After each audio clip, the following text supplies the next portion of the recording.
Bonsoir mesdames et messieurs, comme promis nous allons parler aujourd'hui du stress. Et de même qu'il n'est pas recommandé de parler de choses que nous ne maîtrisons pas ou que nous ne comprenons pas, tout simplement, eh bien nous ne pouvons pas non plus gérer un événement ou une situation qui échappe à notre contrôle ou alors que nous ne comprenons pas. Et le stress fait partie de ces choses-là, des choses dont nous parlons, que nous sentons intuitivement, nous nous disons voici à peu près ce que ça pourrait être, mais en réalité, est-ce que nous savons vraiment ce que c'est que le stress? Alors, dans cette vidéo, nous allons vous parler donc du stress, nous allons chercher à expliquer un tout petit peu ce que c'est que le stress, de sorte à ce que chacun puisse en saisir une certaine compréhension. Et puis, nous allons vous indiquer également ce qui se passe en nous lorsque nous sommes dans un état dit de stress. OK? Et nous allons indiquer également pourquoi il est important de savoir gérer le stress et puis, bon, vous donner quelques astuces, n'est-ce pas? Des astuces donc, qui vont vous permettre donc de gérer efficacement ce stress-là et surtout de mieux vous sentir. Alors, avant d'aborder la question de la gestion du stress, il est fondamental de savoir ce que c'est que le stress lui-même. Alors, il va se définir comme étant une réaction de l'organisme, tant émotionnelle que physique, face à une situation particulière qui met notre organisme en état d'alerte, qui le rend vigilant, plus vigilant, je dirais, qui va tendre nos muscles, et qui va accélérer également notre respiration dans certains cas et également notre circulation sanguine. Alors, il faut savoir qu'à la base, le stress est une réaction tout à fait naturelle. Il devient seulement problématique lorsque la réaction est excessive. A contrario, une situation dite de stress chronique peut être considérée comme étant pathologique et peut donc entraîner des dysfonctionnements, des désordres digestifs, des céphalées, des troubles de sommeil, un ensemble de choses, n'est-ce pas, qui nous plongent dans un certain mal-être. Ok? Alors, comme je le disais tantôt, le stress est à la base une réaction positive du corps devant une situation inattendue. Et dans le cas d'espèce, l'organisme va mettre à disposition de l'individu toute l'énergie disponible pour combattre ou pour fuir.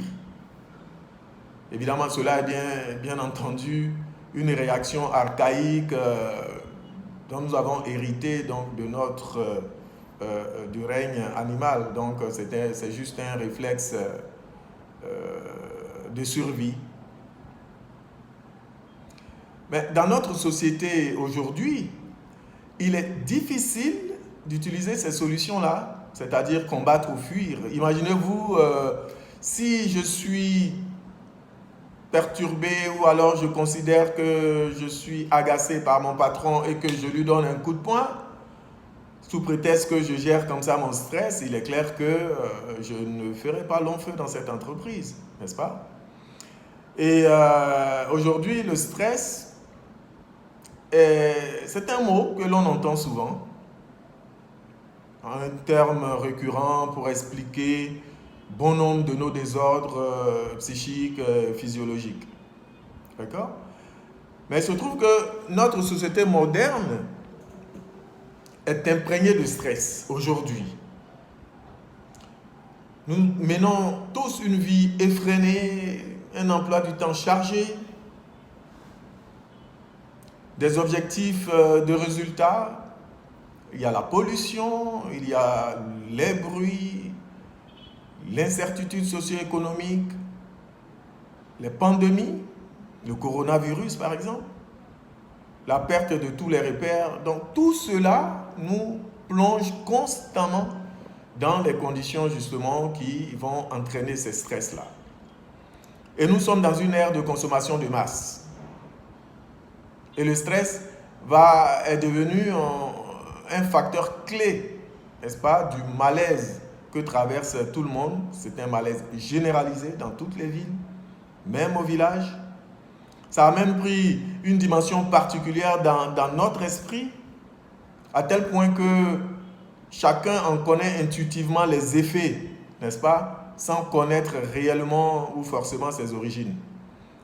Et surtout, la vraie question, c'est quelles sont les méthodes thérapeutiques qui vont nous aider à diminuer ce stress-là. Là est la vraie problématique du sujet. Alors, on va noter au passage que très souvent, de par notre éducation, on aura tendance à rester immobile et à ne pas exprimer nos émotions. Ok? Alors, qu'est-ce qui va se passer en nous lorsque nous sommes stressés? Au niveau personnel, il y a différents symptômes. Et comme nous ne réagissons pas toujours de façon appropriée face à l'événement auquel nous sommes confrontés, eh bien, l'énergie mise à disposition va stagner dans notre corps. Et donc, cette énergie-là ne sera pas utilisée. Vous comprenez? Et elle va avoir donc tendance à créer des tensions en nous, à l'intérieur de notre corps. Cette énergie-là que nous n'utilisons pas, qui stagne dans notre corps, va perturber notre circulation sanguine au niveau de certains des organes, de nos organes bien sûr. Les veines, les vaisseaux sanguins et tout ça va être comprimé par la contraction musculaire et la circulation sanguine est donc moins libre. Et si l'on rajoute à cela une respiration qui se limite au thorax, c'est-à-dire une respiration surélevée ici, qui n'est pas une respiration en plein poumon, eh bien, cela va entraîner donc d'autres difficultés, à savoir que le corps, par exemple, ne va pas recevoir suffisamment d'oxygène et cet oxygène est moins bien transmis du fait de la circulation sanguine qui est limitée. Les cellules du corps vont donc être moins oxygénées, bien sûr, dont celles du cerveau aussi, hein, n'est-ce pas, qui du coup ne fonctionnent pas de façon optimale. Donc le cerveau n'étant pas irrigué, ne recevant pas l'oxygène dont il a besoin, va avoir un comportement moins optimal. Tout ça sont déjà les conséquences de l'effet de stress. L'individu aura donc tendance à se replier sur lui-même et à se focaliser sur son problème. Oui, ce qu'il appelle son problème, qui peut être une situation stressante, bien sûr, un conflit donc qui n'aura pas de solution. Ok? Alors, plus cette situation se prolonge, plus l'individu va subir ses effets et son organisme va se fragiliser. Et son système immunitaire aussi avec, hein, qui va être défaillant à un moment donné. Alors, nous devenons donc plus sensibles aux attaques bactériennes, aux attaques même de virus. Vous savez, on nous recommande très souvent de faire attention à notre organisme, à notre système immunitaire, de renforcer notre système immunitaire pour résister donc à certaines maladies. Et le stress peut avoir tendance justement à diminuer cette force interne que nous avons, à diminuer cette immunité-là. De plus, avec les tensions mentales, l'individu aura des déficits d'attention, de concentration, de mémorisation. Combien de fois vous voyez des personnes marcher dans la rue, mais qui ne se rendent même pas compte de la présence du véhicule qui est à peine à 1 mètre? Tout cela peut être un manque d'attention occasionné justement par le stress.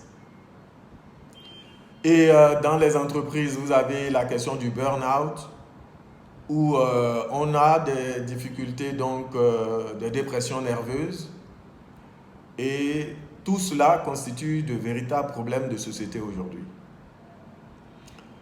Alors, dans le cas de personnes déprimées, en dépression, etc., ces personnes-là vont rentrer dans une phase de dévalorisation même, qui va rendre donc leur guérison beaucoup plus difficile, surtout si elles sont tombées malades entre-temps, et surtout à cause des différentes raisons que nous avons évoquées plus haut. Alors, il faut savoir que il est de plus en plus souvent question dans beaucoup de magazines spécialisés où on parle de combattre le stress. C'est peut-être une façon de parler, mais le stress ne se combat pas. Il est. Et il fait partie de la vie, en fait, en réalité. Il faut juste le gérer, n'est-ce pas, pour le diminuer. La seule chose que nous avons à faire, c'est de prendre conscience des effets du stress et de réagir pour les transformer, pour transformer ces effets-là en quelque chose de positif qui sera différent selon les individus. Chacun ne gérera pas le stress de la même manière parce que chacun travaille à sa façon sur son être, sur son corps, sur son mental. Du coup, nous n'aurons pas toujours la même façon de gérer une situation qui peut entraîner un stress. Alors, la question c'est pourquoi alors apprendre à gérer son stress? Eh bien, nous avons indiqué un peu avant que le stress reste un phénomène qui peut être réellement très grave pour la santé. N'est-ce pas? Et en plus, des stress qui sont trop souvent répétés ou à haute dose peuvent provoquer beaucoup de choses, des énervements, des irritations et surtout peuvent générer des maladies psychosomatiques. Donc, pour ces diverses raisons-là, il est important d'apprendre à gérer son stress. Tout en sachant bien évidemment que le syndrome de stress lui-même, il va être quelque chose qui évoluera et qui va suivre certains stades successifs. Le premier stade va être la réaction d'alarme, n'est-ce pas? C'est la phase initiale justement où apparaissent les premières réactions à l'agression, ce qui justement vous agresse, n'est-ce pas? Et en ce moment-là, les forces de défense vont être mobilisées. Ensuite, il y a une deuxième phase qui est celle de la résistance, le stade de la résistance, et où il va y avoir une espèce d'adaptation à l'agent stressant. Le corps va s'adapter à l'agression, l'organisme va fonctionner en sur-régime et va chercher à mettre à disposition les énergies nécessaires justement pour faire face à ce stress-là. Mais malheureusement, on peut progresser jusqu'à un stade dit d'épuisement. Et ce stade-là, il est atteint si l'agent stressant est suffisamment puissant et est dans une situation où il agit plus longuement. Je veux parler de cet agent stressant-là. Et donc, dans ces conditions-là, l'organisme débordé et donc sollicité en permanence ne réussit plus à mobiliser ses ressources et donc va s'épuiser. N'est-ce pas? Il est un peu plus nécessaire de faire face aux agressions en raison de leur intensité. Mais l'organisme étant épuisé, il ne peut plus et donc il va craquer. N'est-ce pas? Et on va réaliser également que les réserves psychiques, biologiques se sont épuisées en nous. Nous n'avons plus de vitalité et cela va entraîner des conséquences plus graves. Et c'est au cours malheureusement de cette phase d'épuisement que peuvent apparaître certaines pathologies qui vont obliger l'arrêt et l'emballement de l'organisme. On va donc tomber malade, on va avoir des maladies dégénératives même qui vont s'accélérer, ou alors qui vont arriver plus tôt que prévu. Nous allons avoir, à cause du stress, des maladies du système cardiovasculaire. Et il arrive également que notre système immunitaire s'en trouve affecté. Vous voyez, c'est autant de choses que le stress peut entraîner chez l'homme et nous devons en avoir pleinement conscience. Alors, je vais maintenant vous livrer quelques astuces pour diminuer le stress, n'est-ce pas? De sorte à ce qu'on puisse se sentir mieux. Parce que le stress, il fera toujours partie de notre vie, mais il est important que nous soyons mieux armés, justement, pour le diminuer à notre avantage. Premièrement, il faut savoir que les facteurs de stress seront toujours présents. Il faut le savoir, il faut en prendre conscience. Et alors, il faut apprendre à marcher paisiblement avec eux et adopter certaines attitudes ou règles de vie pour une meilleure harmonie. Donc, il faut déjà comprendre que le stress, les facteurs de stress seront toujours présents. Et qu'à chaque fois que nous sommes en face d'une situation, alors nous devons l'évaluer comme telle et trouver la solution la plus appropriée justement pour rester dans un meilleur état pour pouvoir le gérer. Alors, comme astuce, il est important de faire des exercices physiques dynamiques. Des exercices physiques dynamiques, l'objectif c'est quoi? Ça va nous permettre donc d'apprendre à écouter notre corps. Ça va nous libérer des tensions corporelles, des tensions physiques. Et évidemment, ça va nous apprendre à nous détendre naturellement. Vous savez, quand vous faites du sport, même si ce sont des exercices d'assouplissement, de relaxation, etc., tout cela va nous amener à nous détendre naturellement et donc à évacuer déjà le trop-plein d'énergie. Alors, il faut aussi apprendre à lâcher prise, n'est-ce pas? Et prendre du recul face à des situations dites stressantes. Vous savez, le lâcher prise, c'est quelque chose de très important dans la vie. Il ne faut pas rester cramponné aux choses. Parce que tant que vous restez cramponné aux choses, vers ces choses-là vont vos énergies. Et tout cela, si vous n'avez pas la maîtrise donc, de cette expansion d'énergie-là, alors vous allez vous épuiser, n'est-ce pas? Et un autre point, il faut pratiquer des exercices de relaxation. Il faut apprendre par exemple à respirer.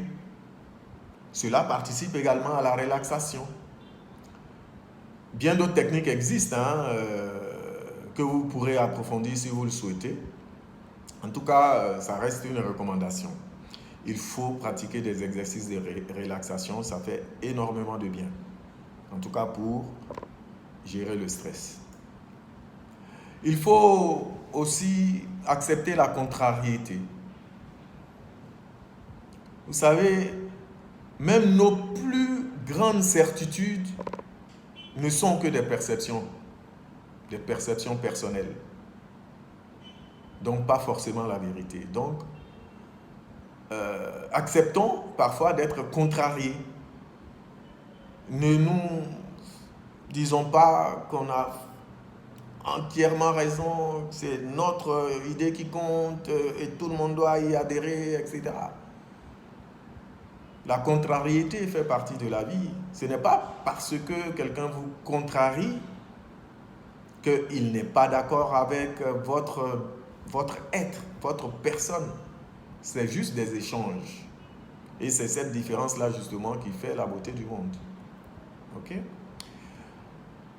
D'un autre côté, il faut, autant que faire se peut, ne pas reporter à demain. Parce que lorsque vous avez l'habitude de reporter tout à demain, évidemment, vous n'avez pas d'action il y a aussi que vous accumulez les problèmes, ce qu'on pourrait appeler problème. Je préfère régler un problème que d'être aux prises avec 3. Donc, à chaque jour suffit sa peine. Lorsque il y a une situation, autant que faire se peut, cherchons à régler la situation et il ne faut pas reporter à demain. C'est valable pour tout ce que nous avons à faire au travail. Évitons, quand on peut faire un travail, de systématiquement le reporter à plus tard. C'est juste qu'il faut faire une évaluation pour voir ce qui est important et ce qui ne l'est pas. Il faut savoir prendre du recul aussi avant de se cramponner sur une idée, sur une pensée ou une réaction.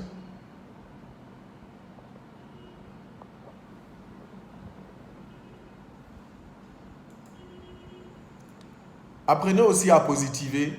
Certaines personnes voient du négatif en toute chose. Il faut positiver. Ça va nous aider justement à rester dans un meilleur état mental.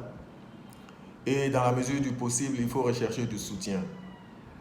Il faut savoir que nos ressources personnelles sont limitées, hein, n'est-ce pas? Que ce soit des ressources matérielles, des ressources internes, etc. Ces ressources-là sont limitées. Et il faut savoir donc se fixer des limites. Il faut apprendre à dire non quand il faut. Combien de fois on a eu des insomnies? Combien de fois on s'est retrouvé en colère? Tout simplement parce qu'on n'a pas osé dire non à quelqu'un qui nous demande de faire des choses qui sont peut-être au-delà de nos capacités. Mais nous avons peur du quand dira-t-on, donc nous nous battons malgré tout pour essayer de faire quelque chose, alors que, eh bien, la situation, elle est devenue problématique. Ok? Et il faut accepter aussi les imperfections, n'est-ce pas? Il faut accepter de faire des erreurs. Les erreurs aussi font partie de la vie quelquefois. Il ne faut pas être trop perfectionniste. Ok? Ceci est très important. Il faut se libérer de l'idée selon laquelle je dois être à 150% à chaque fois quand on a un objectif. Parce que le faisant, vous pouvez vous définir des objectifs qui sont irréalistes et vous épuiser pour rien. Il faut adapter son milieu de travail, son environnement. Faire en sorte que votre environnement de travail soit agréable. Ceci est aussi très important. Améliorer vos relations avec vos responsables, vos collaborateurs. Tout cela permet donc de réduire le niveau de stress. Et je dirais pour terminer, il faut se faire plaisir. De temps en temps, il faut faire ce qui nous plaît, ce qui nous permet donc de bien nous sentir.